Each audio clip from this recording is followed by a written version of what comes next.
सही होंगे, सुरक्षित होंगे, ठीक। और अब अपन लोग अपना दूसरा मॉड्यूल शुरू करते हैं। तो आपने अगर पुरानी वीडियो देखी होगी तो आपको मालूम होगा कि अपन का जो मॉड्यूल 1 है वो पूरा कंप्लीट हो गया था। उसमें मैंने 2 पार्ट बनाए हैं, जिस पे लेसन 1, 2, 3 है पहले में, और लेसन 4 और 5 है, ओके।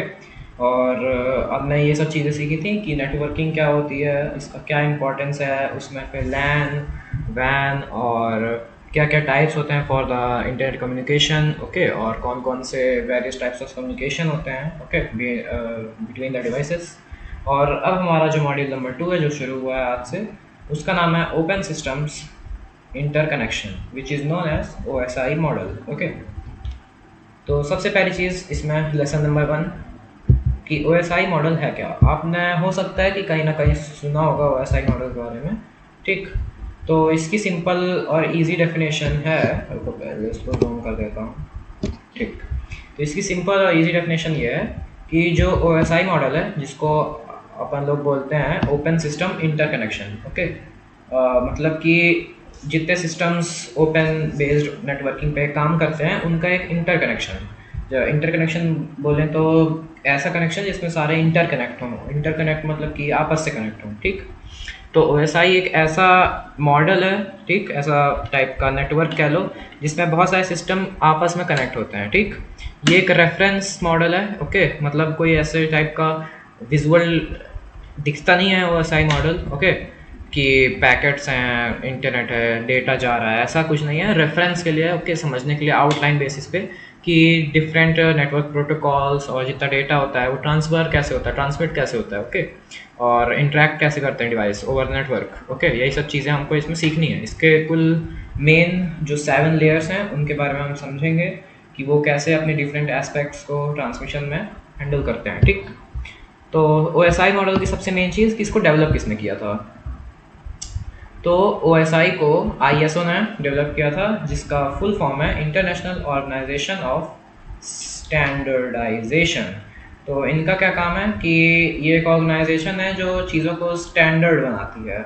मतलब कि सारी जो चीज़ें हैं उनको ज़्यादा कॉम्प्लिकेटेड ना करके सबके लिए एक सेम चीज़, ये जो इंटरनेशनल ऑर्गेनाइजेशन है ये मेंटेन करती है, ठीक। आपने चीज़ों में देखा होगा ISO सर्टिफाइड, ओके। कभी आपने प्लाईवुड टाइप का कुछ खरीदा होगा मार्केट में, तो उस पर रहता है ISO सर्टिफाइड वुड, ओके, इस टाइप से। और फिर इसका स्टैंडर्ड होते हैं अलग अलग। तो इसका OSI मॉडल का स्टैंडर्ड है ISO, IEC, और ये कोड वर्ड हैं, उनको फिर डिकोड करना पड़ता है, समझना पड़ता है, ठीक। तो अपन को यहाँ से शुरू करना है कि इस OSI लेयर के कौन से 7 सबसे इम्पॉर्टेंट लेयर हैं, ठीक, OSI मॉडल के। तो अब हम उसको एक्सप्लेन करते हैं, ठीक, समझते हैं। इसको थोड़ा सा यहाँ से एनलार्ज कर लें, ठीक, ओके। तो यहाँ से हम देख सकते हैं कुल 7 लेयर्स हैं। यहाँ से शुरू है, लेयर 7 से शुरू है, नीचे 1 तक है, ओके। तो यहाँ पे हम देख सकते हैं बहुत सारी चीज़ें लिखी हैं, application, presentation, session, transportation network, data link और फिजिकल। तो आई होप कि इसमें से आपको कुछ ना कुछ तो समझ में आया ही होगा, ठीक। तो अब मैं समझाना शुरू करता हूँ, ठीक। देखो, सबसे पहले अपन लोग शुरू करते हैं लेयर नंबर 1 से। ये कौन सा लेयर है? Application layer. एप्लीकेशन लेयर का क्या काम है? इसको थोड़ा सा और एनलार्ज कर देते हैं क्योंकि इंटरकोलाइड हो रहा है, ठीक, ओके, अब सही है। तो ये फर्स्ट है अपन का एप्लीकेशन लेयर। तो ये क्या करता है? नेटवर्क को और एंड यूज़र, मतलब जो हम लोग हैं, और नेटवर्क को आपस में जोड़ता है, नेटवर्क की सर्विसेज को हमसे कनेक्ट करता है, ठीक। इसके कौन से प्रोटोकॉल और एग्जांपल हो गए? HTTP मतलब वेबसाइट, और जिससे हम व्यू करते हैं HTTP, ओके, वही कनेक्शन होता है। और FTP मतलब फाइल ट्रांसफ़र के लिए होता है ये। DNS डोमेन नेम सिस्टम, जो कि एथिकल हैकिंग नेटवर्किंग बहुत इंपॉर्टेंट चीज़ है, DNS, ठीक। और SMTP for email things, okay. तो डिवाइसेस, इनमें कौन कौन सी ज़्यादातर यूज़ होती हैं एप्लीकेशन लेयर में? वेब ब्राउज़र हो गया, या फिर ईमेल हो गया, ईमेल क्लाइंट मतलब कोई ऐप हो गया जैसे आउटलुक, ओके, या फिर जीमेल, सिंपल। फिर उसके बाद एप्लीकेशन लेयर को पार करने के बाद वो जो हमारा डेटा है वो किस में आता है? दूसरे लेयर में, 6th लेयर में, ओके, प्रेजेंटेशन में। इसमें क्या होता है? जो डेटा है वो इनक्रिप्ट होता है, या फिर डेटा ट्रांसलेट होता है, या फिर डेटा कंप्रेस हो जाता है। इसका मतलब कि जो हमने डेटा नेटवर्क से हमको मिला थ्रू द एंड यूज़र, हमसे जो डेटा नेटवर्क में गया वो पहले ट्रांसलेट होता है कि जो दूसरा जिसको हम भेज रहे हैं, जिसके पास डेटा जा रहा है वो समझ सके। ओके, डेटा ट्रांसलेशन हो जाता है बीच में, मतलब कि आदमी ना समझे, मशीन के लिए ट्रांसलेशन हो रहा है। ओके, पर ऐसा समझ सकते हैं फॉर अंडरस्टैंडिंग, बेटर अंडरस्टैंडिंग, कि हम ऐसा चिट्ठी टाइप का लिख रहे हैं किसी को लेटर, वो दूसरे तक जा रहा है और बीच में कोई है आदमी जो उसको ट्रांसलेट करके फिर से राइट करके भेज दे रहा है। ओके, तो यही काम है प्रेजेंटेशन लेयर का। ये इनक्रिप्ट कर देता है तो मैसेज को, या फिर कंप्रेस कर देता है, लाइक SSL जो इंक्रिप्शन में यूज़ होता है, वेबसाइट इंक्रिप्शंस।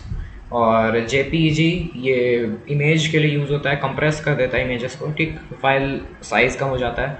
MPEG ये म्यूज़िकल फाइल्स के लिए यूज़ होता है। ओके, इससे इसका म्यूज़िक फाइल्स का भी साइज़ कम हो जाता है, जस्ट लाइक MP3। ओके, इसमें कौन से डिवाइस आते हैं? ऑपरेटिंग सिस्टम ही डेटा ट्रांसलेट करता है, ठीक। और फिर इंक्रिप्शन कंप्रेशन ये कौन करते हैं? इंक्रिप्शन के टूल्स जो कि ऑपरेटिंग सिस्टम में प्रेजेंट होंगे। उसके बाद आता है 5th लेयर, सेशन। ये हमारा जो सेशन है उसको स्टार्ट है, अभी मेंटेन है, या फिर टर्मिनेट हो चुका है सेशन। ओके, वो सब मैं इसको मैनेज करता है, जैसे नेट बायोस, RPC और PPTP, ठीक। जैसे API एंड पॉइंट्स होते हैं। API हर नेटवर्क में बहुत सारे API यूज़ होते हैं for connecting the end user to the network, ठीक। जैसे ऑपरेटिंग सिस्टम की सर्विस हो गई, जैसे नेट बायोस, ओके, और भी चीज़ें।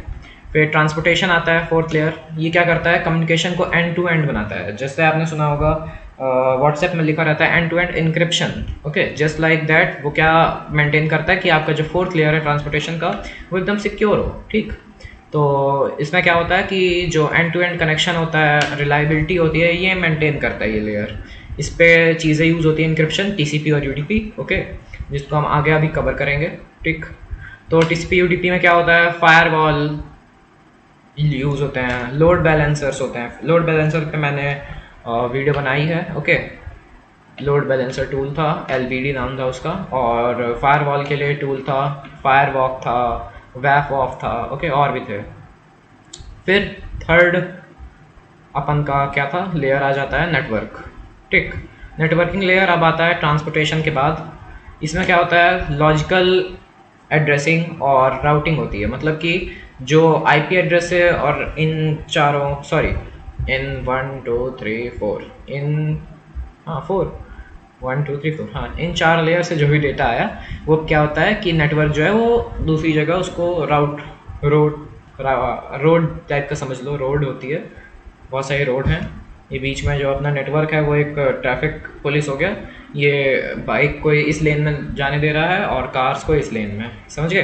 तो नेटवर्क का बस यही काम है कि वो जो डिवाइस होते हैं उनको एक रास्ता दिखाता है, रूट कर देता है, ठीक, दूसरे डायरेक्शंस में, कि कहाँ पे जाएगा जो डेटा है सारा। ओके, इस पे प्रोटोकॉल यूज़ होते हैं IP, ICMP और ARP रिक्वेस्ट मेनली, ठीक। और डिवाइसेस इस पे मेनली यूज़ होते हैं राउटर। ओके, राउटर अब मेनली क्या, राउटर ही बस यूज़ होता है, ठीक।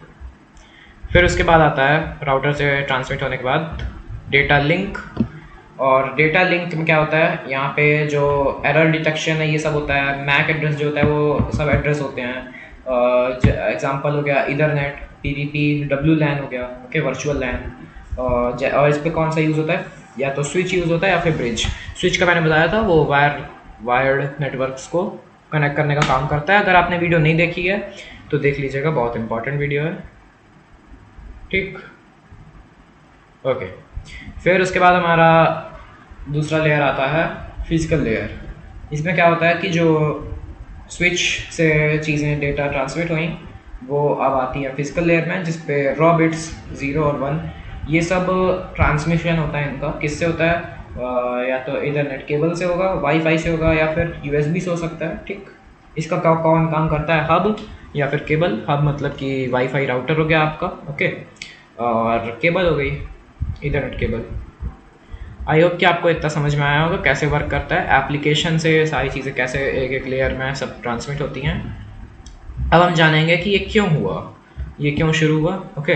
तो उसके पहले हम कंसेप्ट थोड़े से जान लेते हैं। 2 कंसेप्ट हैं, दोनों का नाम है इनकैप्सुलेशन और डीकैप्सुलेशन। ओके, तो थोड़ा सा मेहनत लगती है बोलने में, 2-3 बार बोलेंगे सही हो जाएगा। इनकैप्सुलेशन और डीकैप्सुलेशन, ठीक। तो इनकैप्सुलेशन में क्या होता है, जो जितने लेयर्स हैं, ये सारे लेयर्स हमको दिख रहे हैं 7 से लेके 1 तक। ओके, तो ये सारे अपने खुद के हेडर, ट्रेलर, नीचे फुटर कह लो, ठीक, हेडर फुटर कह लो, पर उसको ट्रेलर बोला जाता है इन नेटवर्किंग लैंग्वेज। तो सारे अपने खुद का हेडर, फुटर, ये सब डेटा में ऐड करते जाते हैं। जैसे जैसे नीचे जाता जाता है डेटा, वो लेयर्स में, ट्रांसमिशन में ऐड होता जाता है। मतलब कि हर लेयर अपना खुद की इन्फॉर्मेशन ऐड करता जाता है कि उसने क्या काम किया और क्या क्या कैसे हुआ, सब की चीज़ जैसे प्रोसेस हुई, वो सारा अपना ऐड करता जाता है। और डीकैप्सुलेशन में क्या होता है कि जैसे जैसे ये प्रोसेस कंटिन्यू होती है और डेटा अपवर्ड जाता है, ठीक, मतलब कि फिजिकल जो रॉ बिट्स हैं 0 1, वहाँ से अब डेटा कहाँ जाएगा, एप्लीकेशन तक, ठीक। तो उसमें क्या होता है, डीकैप्सुलेशन में जो प्रोसेस है उसमें सारे लेयर जो हैं वो एक एक करके सारे क्या क्या प्रोसेस हुई ये सब हटाते रहते हैं डेटा, समझ गए। और फिर जो डेटा है वो हमारे रिसीविंग एंड को प्रोसेस हो जाता है। एग्जाम्पल, अगर इस डेटा का रियल वर्ल्ड फ्लो देखें तो कैसे वर्क करेगा। अगर हम एक लैपटॉप से सर्वर में एक ईमेल भेज रहे हैं तो लेयर 7 स्टार्ट होता है यहीं से। हम ईमेल लिख रहे हैं जीमेल ऐप में, ठीक, जीमेल हो गया, आउटलुक हो गया, उसमें हम एक ईमेल लिख रहे हैं, ये कौन सा हो गया, एप्लीकेशन लेयर। फिर लेयर नंबर 6 वो किस में कन्वर्ट होती है, एक रीडेबल फॉर्मेट में, ट्रांसलेशन होता है उसका, हमने पढ़ा था ना लेयर 6 में यहाँ, कि उसका ट्रांसलेशन हो जाता है डेटा का, जिसको हम बोलते हैं लेयर नंबर 6 को प्रेजेंटेशन लेयर, ठीक। तो ये डेटा को रीडेबल फॉर्म में बनाती है SMTP से कन्वर्ट करके। SMTP वही प्रोटोकॉल हो गया नहीं ईमेल्स का। फिर लेयर नंबर 5 का ज़्यादा इस पर रोल नहीं है, क्योंकि लेयर नंबर 5 का हम लोग इधर देखते हैं, ये सेशन मैनेज करती है, तो ये INI इसका ज़्यादा कोई यूज़ नहीं होता। Okay, for mainly networking, for mainly email purposes. Okay, उसके बाद लेयर नंबर 4 TCP जो होती है वो रिलायबिलिटी ऐड करती है, या फिर अगर UDP होगा तो वो फास्ट कनेक्शन मेंटेन करेगा पर उसकी रिलायबिलिटी कम हो जाएगी, समझ गए। फिर लेयर नंबर 3 जो IP एड्रेस होते हैं वो ऐड हो जाते हैं डेटा में कि कहाँ तक जाएगा, क्या चीज़ें प्रोसेस होंगी। फिर लेयर नंबर 2 में आता है तो MAC एड्रेस हो जाता है जो फाइंड होता है, फिर राउटर जो है वो उसको उसकी डायरेक्शन में भेज देता है कि डेटा कहाँ पे जाएगा, किस डिवाइस में। फिर लेयर नंबर 1 लास्ट लेयर जो बिट्स होते हैं, सारे डेटा जो बिट्स में आए, ठीक, बिट्स बाइट्स आपने पढ़ा होगा, तो वो जो डेटा है वो इलेक्ट्रिकल सिग्नल्स में वाईफाई के द्वारा या फिर इथरनेट के द्वारा ट्रांसमिट हो जाते हैं और हमको ईमेल पढ़ने को मिलता है। आई होप यू अंडरस्टूड, ठीक। कोई भी डाउट हो तो कमेंट सेक्शन खाली है, उसमें आप पूछ सकते हैं, या फिर मेरा व्हाट्सएप ग्रुप की लिंक नीचे दी है, उसको आप ज्वाइन भी कर सकते हैं, समझ गए। ओके, अब lesson number 2, why we need the OSI model. मतलब कि OSI मॉडल का क्या नीड है, ओके, क्या इसको क्यों बनाया गया है। तो इसको हम समझते हैं कि OSI मॉडल आने के पहले क्या प्रॉब्लम थी। तो जो कंपनी थी जैसे IBM हो गया, माइक्रोसॉफ्ट हो गया, HP, डेल, सब ने अपना खुद का नेटवर्किंग सिस्टम बनाया था। मतलब कि अगर हम ईमेल किसी से भेजते हैं डेल टू डेल, मतलब कि हम डेल से HP में नहीं भेज सकते थे पहले, OSI मॉडल के पहले। हम डेल से कोई नेटवर्क, अगर डेल का लैपटॉप है तो हम उसके नेटवर्क को यूज़ करके डेल से डेल में ही भेज सकते हैं, just like iPhone. Okay, iPhone में जैसे शेयर फीचर होता है ना, उस पर क्या तो बोलते हैं, अब I am Android user, I don't know about much, उसमें रहता है AirDrop, sorry AirDrop, याद आ गया। ओके, तो वो क्या रहता है, एयर ड्रॉप में iPhone to iPhone data transmit होता है। ओके, वैसे पहले अपन के में आया था सैमसंग में, ठीक, एंड्रॉयड विंस, तो उन्होंने अपना खुद का एक नेटवर्किंग सिस्टम बनाया था जिससे जो डेटा था वो दूसरे डिवाइस में ना जा करके HP का कंप्यूटर से अगर हम ईमेल भेजें तो HP के कंप्यूटर ही रिसीव कर सकता है। इस टाइप का सिस्टम कंपनियों ने बनाया था for their sales, for their marketing, समझ गए। इससे क्या हुआ कि जो डिवाइस थे, अदर डिवाइस, वो क्रॉस प्लेटफॉर्म कम्युनिकेट नहीं कर सकते थे। जैसे आईफोन है तो आईफोन अब एंड्रॉयड में तो शेयर नहीं कर सकता ना फ्रॉम द, क्या तो बताया था मैंने, ड्रॉप, एयर ड्रॉप। ओके, अब एंड्रॉयड में तो एयर ड्रॉप होगा नहीं फ्रॉम द आईफोन। तो ये क्या हमको समझ में आया कि आज भी जो एप्पल है वो OSI मॉडल पे काम नहीं करता है। ओके, वो अपने खुद के मॉडल पे ट्रीट करता है। तो उससे जो डिवाइस हैं वो क्रॉस प्लेटफॉर्म नहीं वर्क करती। और इससे क्या होता था कि जो नेटवर्क ट्रबल शूटिंग, मतलब नेटवर्क में कोई दिक्कत आ रही है, ये सब जो थी वो बहुत क्योटिक, मतलब कि बहुत दिक्कत भरी थी, बहुत टाइम लगता था, बहुत टाइम मैनेजमेंट उसमें एकदम ख़राब था। कोई एक पर्टिकुलर एक स्टैंडर्ड मेथड नहीं था जिससे आसानी से कोई काम हो सके। ठीक, फिर ISO जो था उसको क्यों इंट्रोड्यूस किया गया था? इस ISO सॉरी OSI को, OSI मॉडल इसलिए इंट्रोड्यूस किया था ताकि हर नेटवर्क में एक स्टैंडर्ड बना रहे, एक कॉमन लैंग्वेज हो for the data transmission. Okay, जो नेटवर्क वेंडर्स हैं, डेवलपर्स हैं, उनके बीच में एक कॉमन लैंग्वेज यूज़ हो, ओके, इंटरनेट की लैंग्वेज। और ताकि हर लेयर में जो भी चीज़ हो रही है वो सब लेयर्स को आपस में मालूम हो। ओके, कोई भी स्टैंडर्ड हो, मतलब कुल मिला के ये। ओके, फिर आता है सेकंड रीज़न क्यों इंट्रोड्यूस किया गया था, इंटरोपरेबिलिटी। सबको दिक्कत होती है पढ़ने में, ठीक। ओके, तो हम इससे क्या समझ रहे हैं कि इंटरपेरेबिलिटी में क्या हुआ था कि जो डिफरेंट मैन्युफैक्चरर्स थे उन्होंने अपने डिवाइस जो एनेबल किए ताकि वो सारे आपस में वर्क कर सकें। मतलब कि अगर एक सिस्को कंपनी का राउटर है तो वो डेल के कंपनी के स्विच के साथ काम कर सके। अगर एक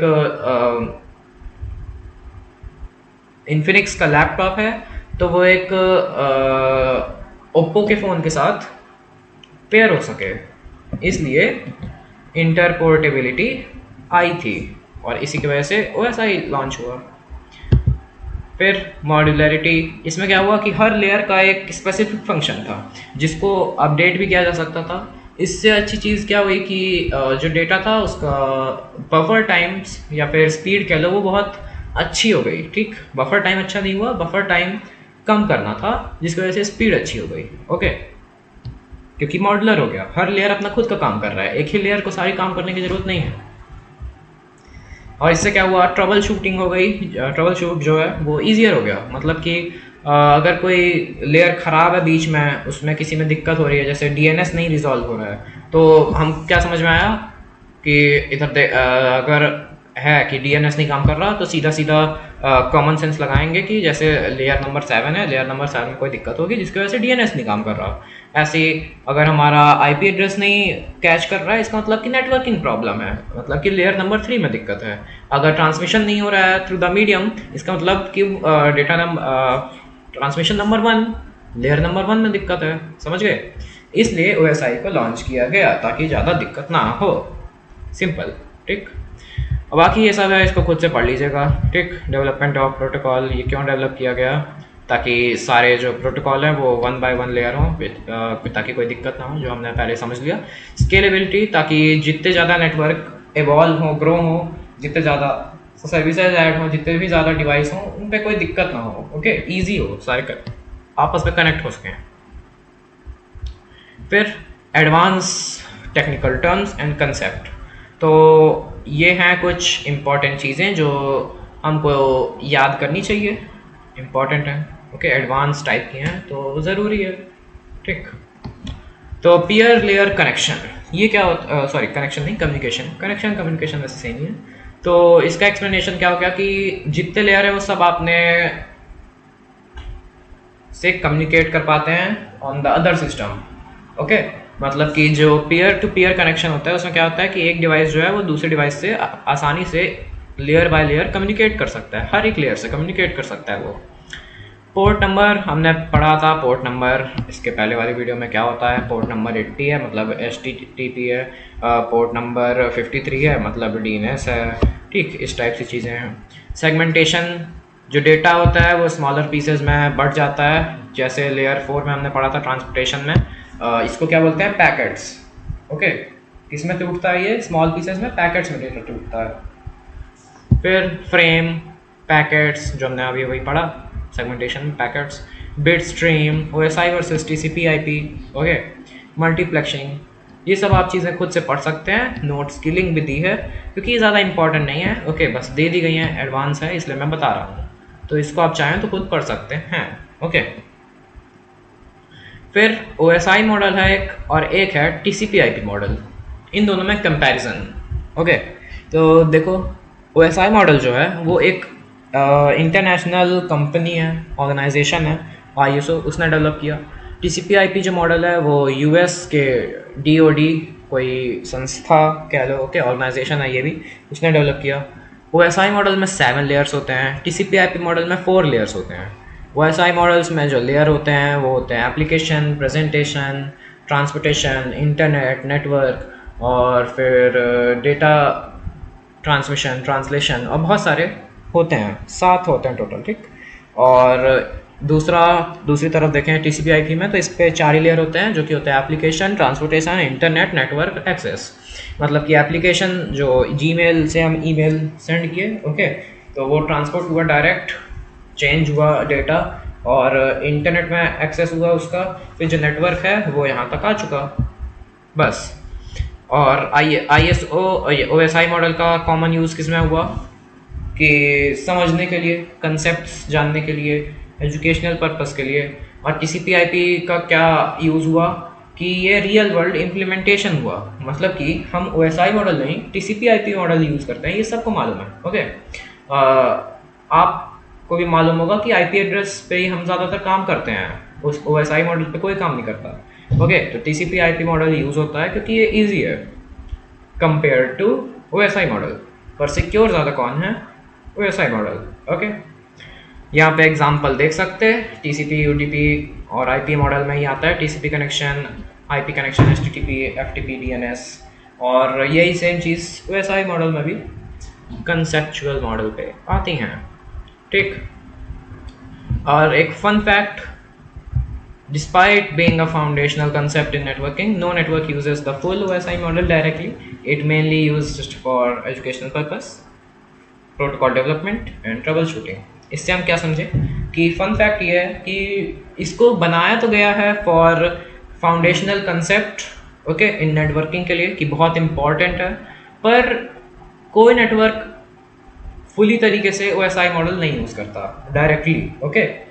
इनडायरेक्टली कहें तो फिर वो TCP/IP कनेक्शन यूज़ करता है। कहीं आपने कभी सुना नहीं होगा कि कोई OSI मॉडल यूज़ कर रहा है। TCP/IP मैंने बताया अभी जैसे कि हर जगह TCP/IP मॉडल यूज़ होता है, पर OSI मॉडल इंपॉर्टेंट है, अब बन चुका है, सर्टिफिकेशंस में आता है। अगर आप नेटवर्किंग प्लस सर्टिफिकेशन करते हो, ओके, तो उसमें आएगा चीज़ें, एग्ज़ाम है, ओके, उन पे आएंगी चीज़ें। प्रोटोकॉल डेवलपमेंट और ट्रबल शूटिंग में मेनली यूज़ होता है ये, समझ गए? तो आई होप कि आज की वीडियो में आपको सारी चीज़ें समझ में आई होंगी, और आज की वीडियो के लिए इतना ही। अब हम कल मिलते हैं, ठीक। नमस्ते, बाय।